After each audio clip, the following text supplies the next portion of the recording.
విశాఖ జిల్లా యలమంచిలిలో ఈరోజు కూడా యలమంచిలో ఒక కొండ ఉంది. అక్కడ పాపను ఒక గుడి అనేటువంటిది ఉంది. అలాగే పంపా నది ఒకటి మనకి ఉంది.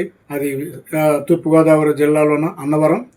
మరి ఇలా వచ్చినట్లయితే శ్రీకాకుళం, విజయనగరం, విశాఖపట్నం జిల్లాలో కూడా కాటమరాజు కథలకు ఆధారాలు ఉన్నాయి. మరి విజయనగరం జిల్లా భోగాపురంలో కాటమరాజు గుడి ఉంది. అదేవిధంగా మరడామని దత్తిరాజేరి మండలంలో మరడాంలో కూడా కాటమరాజు గుడి ఉంది. మరడాంలో మట్టి కోటలు ఉండేవని, మరి వాటిని నిర్మించి పరిపాలించాడని చెప్పేసి అక్కడ ప్రజల కథనము. అలాగే బొబ్బిలి పరిసర ప్రాంతాల్లో కూడా కాటమరాజు గ్రామదేవతగా పూజింపబడుతున్నాడు.